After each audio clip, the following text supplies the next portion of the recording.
Eu sou Carlito Neto e esse é o Sem Politiquês.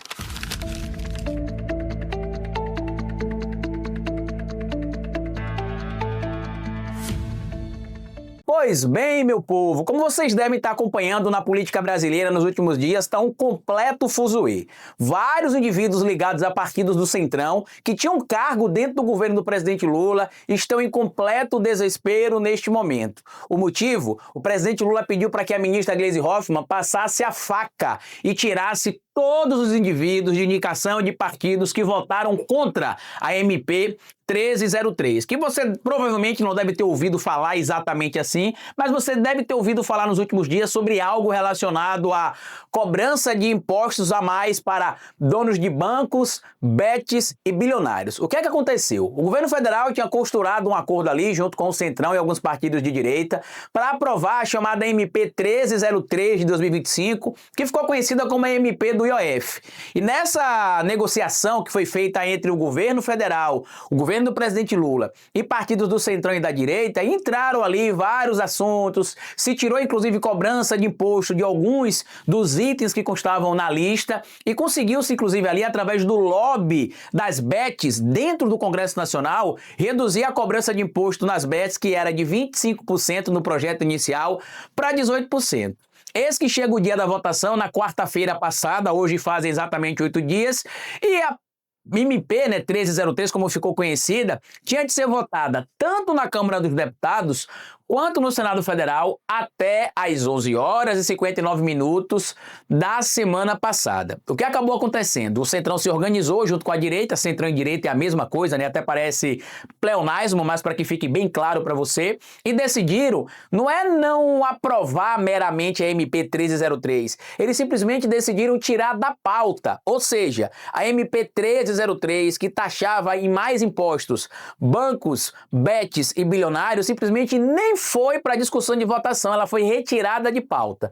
O que é que aconteceu? A sociedade civil organizada se mobilizou, a hashtag que tem ganhado muita força nas redes sociais, o Congresso Inimigo do Povo, voltou a ganhar destaque e o presidente Lula entendeu que ele deveria chamar para si a responsabilidade de bater de frente com o Centrão e decidiu passar a faca, ou melhor, pedir para que a ministra Gleisi Hoffmann passasse a faca em cargos de indicados do Centrão. Até a data de hoje já foram exonerados ali de cargos de indicação do Centrão cerca de 378 pessoas. O número, inclusive, deve estar chegando a 400 no momento que a gente está gravando esse vídeo aqui para vocês. Por quê? Vários membros de partidos do Centrão, entre eles PSD, MDB, PP, Republicanos, União Brasil e até mesmo o PL, em específico a velha guarda, porque eu sei que você vai tomar um susto aí, né? Falar, Carlito, tinha um membro do PL que tinha cargo de indicação dentro do governo federal? Tinha. A velha guarda do PL, aquela velha guarda da época que o Zé de Alencar foi vice do presidente Lula. Eu não sei se você lembra, tá? Mas o vice do Lula já foi o Zé de Alencar, que era do mesmo partido do Valdemar da Costa Neto. Um outro PL, né? Que não era esse bolsonarista. E que ainda tem, inclusive, alguns velhos quadros da época do Zé de Alencar como vice do presidente Lula, que indicou alguns indivíduos para ocuparem cargos ali. O que acabou acontecendo? O presidente Lula pediu para que a ministra Gleisi Hoffmann passasse a faca e tirasse ali os cargos de indicação desses deputados e de outros deputados, inclusive, que estão ali em tese dentro da base do governo, mas que têm votado com frequência contra o governo. O que acabou acontecendo? O presidente Lula mandou um recado direto através da ministra Gleisi Hoffmann. Se vocês querem ter cargo dentro do governo, vocês precisarão votar junto com o governo. E aí o que acabou acontecendo? O presidente Lula simplesmente exonerou ali quase 400 pessoas de diversas autarquias. Só que, claro, vários desses cargos eram dentro de ministérios, dentro de autarquias importantes, mas eram cargos que a gente chama de cargos de segundo escalão. Cargos, por exemplo, de indicação do Arthur Lira, como é o caso da presidência da Caixa Econômica Federal, e cargos da indicação do presidente do Senado, Davi Alcolumbre, que tem várias indicações na Codevasf, né, que é a Companhia do Vale do São Francisco, acabaram não sendo afetadas. E é aí que entra o motivo da minha análise de hoje. Por quê? Várias pessoas do campo da esquerda começaram a cobrar o presidente Lula dizendo o seguinte: o presidente Lula exonerou cerca de 400 pessoas, mas por que não exonerou o presidente da Caixa Econômica Federal? E detalhe, um veículo em específico no campo da esquerda chegou até a fazer um vídeo né, um veículo jornalístico do campo da esquerda, chegou a fazer um vídeo colocando lá na capa, né? Por que não exonerou o presidente da Caixa Econômica Federal? E é aqui, meu amigo, que entra a importância de as pessoas que estão deste lado de cada câmera, quando for falar de política, estudar o básico sobre a política. Eu já citei para vocês aqui em outras análises, acredito que na análise que eu fiz ou foi na segunda ou foi na terça-feira, que hoje no Congresso Nacional a esquerda tem cerca de 127 deputados e aproximadamente 16 senadores. O que isso dá para fazer, Carlito? Nada.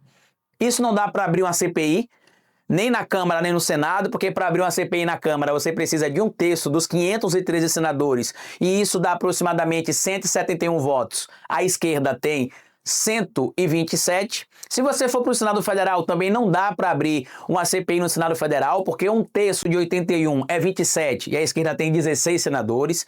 Não dá para aprovar um projeto de lei que são necessários 257 votos na Câmara e 41 votos no Senado. Na Câmara, a gente não tem os 257 votos, nem no Senado. A gente também não consegue aprovar uma EC, uma emenda à Constituição, e também não consegue aprovar um projeto de emenda à Constituição, que é uma PEC, que no caso da Câmara são necessários 3/5 dos votos, que equivale ali a aproximadamente 308 votos, e no Senado equivale a 49 votos.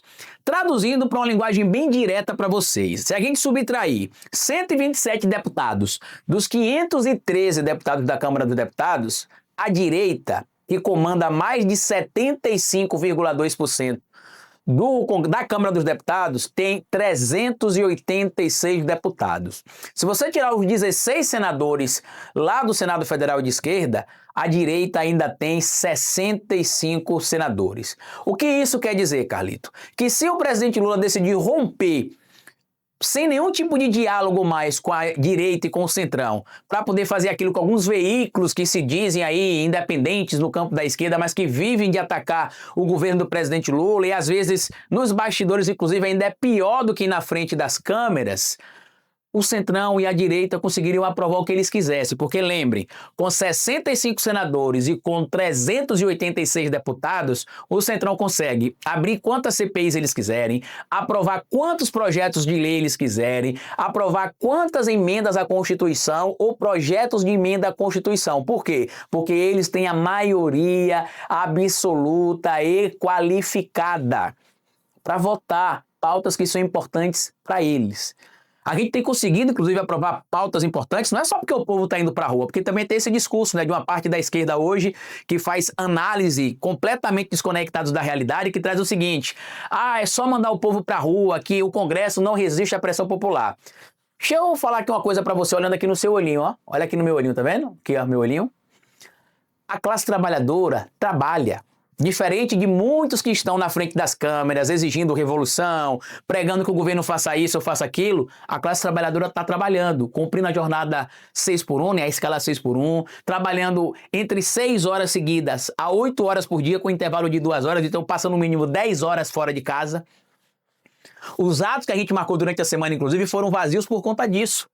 O ato que a gente marcou no final de semana, que lotou, que foi contra a PEC da bandidagem, não quer dizer que se a gente marcar 30 atos no ano, no domingo, vai encher não, sabe por quê? O trabalhador que está na escala 6x1, ele quer tirar o dia de descanso dele de folga para resolver as coisas dele, para visitar um parente, para dar uma descansada. Não é todo ato domingo que a classe trabalhadora vai estar lá, não. Por isso, inclusive, que a direita e o centrão é contra o fim da escala 6x1. Porque se nós conseguimos aprovar, por exemplo, a escala 5x2, que não é a melhor de todas, mas já é um ganho, a classe trabalhadora ganharia mais um dia de descanso, o indivíduo vai ter 2 dias de descanso, um para ele poder resolver as coisas dele, fazer o que ele quiser, e o outro para ele ter o lazer, para ele participar de atos ou algo desse tipo. Vamos para cá agora para entender a realidade do que está acontecendo. O presidente Lula, ao passar a faca nesses quase 400 cargos do Centrão, o que é que ele está fazendo? Ele está chamando lideranças relevantes do Centrão para renegociar o acordo que estava travado anteriormente, ou melhor, que estava combinado anteriormente, já que o anterior não estava sendo cumprido. Tanto que o presidente Lula conseguiu manter dentro do seu governo 2 ministros importantes que vieram do Centrão. O André Fufuca, ministro do Esporte, que é vice-presidente do PP, vice-presidente nacional, tá? Do PP, partido do Ciro Nogueira. Ele disse, inclusive, que em 2022 cometeu um erro, mas que não vai cometer esse erro de novo. Qual foi o erro que ele teria cometido, Carlito? Apoiar o Jair Messias Bolsonaro em 2022. Ele já falou que não vai cometer mais esse erro, que vai ficar do lado do presidente Lula. E o outro é o o Celso Sabino, perdão, que é ministro do Turismo, que está saindo do União Brasil, e ambos, os dois, tanto o André Fufuca quanto o Celso Sabino, pode vir para partidos que são da chamada base progressista do governo. PSB, PDT, o próprio Partido dos Trabalhadores e outros partidos que estão negociando a possibilidade da entrada desses dois ministros. Ou seja, o presidente Lula, em uma jogada só, causou um tremelique, como a gente fala, né? Estremeceu o PP, que é o partido do Ciro Nogueira. Por quê? O vice-presidente nacional do partido deixou o partido praticamente para ficar com o presidente Lula. Ele está suspenso, inclusive, das suas atividades. E é o que aconteceu. Com esses quase 400 cargos retirados, com exceção dos cargos do Davi Alcolumbre e do Arthur Lira, o Arthur Lira, percebendo a faca, ligou para a ministra Gleisi Hoffmann e falou: Gleisi, vamos conversar, porque eu queria pedir para que você suspendesse essa passada de faca aí, para que a gente consiga repactuar, alguns nomes que vão votar junto com vocês. Tanto que o Arthur Lira, inclusive, é uma coisa que esses veículos aí que estão questionando, por exemplo, a questão da não retirada da presidência da Caixa Econômica, da indicação do Arthur Lira, ele não votou na semana passada a MP 1303, faltou, e ele é um grande articulador de votos quando o governo precisa também. Porque eu não gosto do Arthur Lira, eu não estou aqui para defender o Arthur Lira, mas se tem uma diferença entre o Arthur Lira e o Hugo Mota, por exemplo, é que os acordos que o Arthur Lira costurou quando ele era presidente da Câmara dos Deputados, ele cumpriu praticamente todos. Você contou de dedo ali um ou outro acordo que o Arthur Lira acabou não cumprindo como combinado. O Hugo Mota não, o Hugo Mota descumpre acordos o tempo inteiro. E o Arthur Lira tem muita influência em cima do Hugo Mota. Então, o que é que o governo está fazendo? Com esses 400 cargos, o presidente Lula agora chama de novo as lideranças do Centrão e fala: e aí? Tem 400 cargos aqui para a gente dialogar, porque a gente precisa que vocês votem com o governo. Lira, como é que vai fazer? E por que eu estou falando do Arthur Lira? Porque o presidente Lula já criou uma cisão dentro do PP. Esses veículos que estão questionando por que não se tirou a indicação do Arthur Lira, como não entende de análise política, não entende de realpolitik, de pragmatismo político e de como a realpolitik, que é um conceito técnico da política, é aplicado, ignorou, por exemplo, que com a manutenção do André Fufuca no governo, já causa um racha dentro do PP, vice-presidente do próprio partido abandonando o partido. E o Arthur Lira tem pretensões dentro do próprio Estado para concorrer ao cargo de senador da República. Ele não tem logrado êxito, de acordo com as pesquisas que estão sendo divulgadas lá no estado de Alagoas, mas ele tem pretensões futuras. Inclusive, o nome dele chegou até a ser cogitado para ser ministro do governo Lula, e eu, inclusive, fui contra na época, continuo sendo contra, mas um cenário que a gente tem: 127 deputados e 16 senadores, não é questão de eu gostar ou não gostar. É isso que falta explicar para vocês. É que se a gente não dialogar, a gente não consegue aprovar absolutamente nada. E aí, meu amigo e minha amiga, isso não depende de eu gostar do Arthur Lira, de eu desgostar do Arthur Lira, de eu gostar do Davi Alcolumbre, de eu desgostar do Davi Alcolumbre. Isso depende de entender que, por exemplo, somente o União Brasil e o PP, que está formando uma federação chamada União Progressista, somente esses dois partidos juntos têm 109 deputados e 16 senadores. Lembrem, o Partido dos Trabalhadores, junto com a chamada frente ali na Federação Brasil da Esperança e Fé no Brasil, tem 80 deputados, somando PT, PV e PCdoB. Somente o PL, Partido do Bolsonaro, tem mais deputados que os deputados da Frente Brasil da Esperança e Fé no Brasil. Somente União Progressistas e o PP tem mais deputados, por exemplo, que a Federação Brasil da Esperança Fé no Brasil. Somente a Federação União Progressista tem a mesma quantidade de senadores que a esquerda inteira tem no Senado Federal. Então, como é que a gente pode mudar isso? Primeiro, entender que o que o presidente Lula está fazendo é estratégia neste momento de governabilidade, porque num cenário onde a esquerda é a minoria absoluta, a esquerda representa cerca de 25% do Congresso. Na verdade, na Câmara dos Deputados, né? 24,8%. Especificamente. Tem um vídeo que eu mostrei, inclusive, isso durante a live. Tem até um corte aqui na Folha em Foco que eu mostrei isso. Na Câmara dos Deputados, a esquerda tem 24,8%, o resto é tudo direita, 75,2%. 24,8%, perdão, 75,2% é da direita. No Senado, meu amigo, é pior, 80,2% aproximadamente é de direita, cerca de 20% do Senado apenas é de esquerda. A gente pode mudar isso para que esses cargos, inclusive, não sejam mais utilizados para negociação? Pode. E como é que você pode mudar isso? No ano que vem, quando você for votar no seu deputado, no seu senador, no seu governador, na sua governadora, no seu presidente, você tem de lembrar que você está na classe trabalhadora. E que não importa se aquele deputado, aquele senador é gente boa, é boa praça, e que mesmo ele estando em um partido de direita, ele é seu amigo, e você ir lá e votar nele. No final das contas, quando chega lá no dia de votar contra a classe trabalhadora, o seu amigo, que é gente boa, que é deputado federal, que é senador, mas que está em um partido de direita porque na cidade ou no estado dele a viabilidade da eleição por um partido de esquerda é menor, ele vai votar contra você.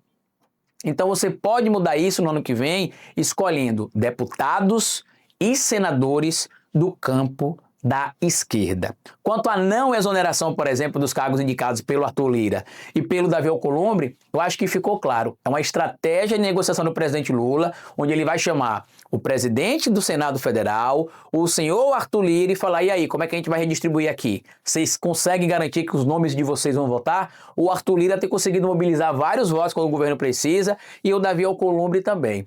Infelizmente, nem todo mundo tem esta maturidade ou este conhecimento técnico para entender como é o fazer político. Por isso que o presidente Lula, provavelmente no ano que vem, irá entrar para a história por conseguir de forma democrática ser eleito pela 4ª vez presidente da República do nosso país. Então, meu amigo e minha amiga, antes de sair por aí, às vezes, repetindo o discurso pronto de canal aí que talvez tenha algum tipo de interesse pessoal em punir o Arthur Lira, ou punir o PP, ou punir a União Brasil, entenda que o presidente da República não governa para atender interesses específicos de um veículo, de um grupo, de uma pessoa. O presidente da República precisa atender ao interesse de todos os brasileiros, inclusive daqueles que não votaram nele. Afinal, vocês acham que a gente conseguiria derrubar a PEC da bandidagem no Senado e aprovar o projeto de isenção do imposto de renda na Câmara dos Deputados sem diálogo com partidos de direita? Reflita sobre isso. E no próximo ano já sabe, além de eleger um presidente de esquerda, você precisa eleger um governador de esquerda, um deputado estadual de esquerda, um deputado federal de esquerda, um deputado distrital de esquerda e um senador de esquerda, tá certo? Deixa aqui o seu comentário, comenta se você também entendeu o que a gente está falando aqui, porque muita gente não entendeu a estratégia do governo, que se vocês observarem, como eu disse, os cargos cortados foram todos de segundo escalão.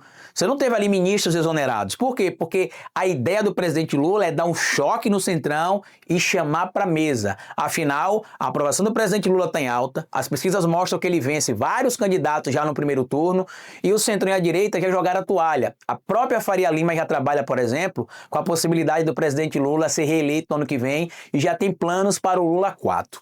Deixa aqui o seu comentário, compartilhe esse vídeo e lembre-se, hoje às 13 horas estamos aqui ao vivo em mais uma live da Folha em Foco. Grande abraço e até daqui a pouco.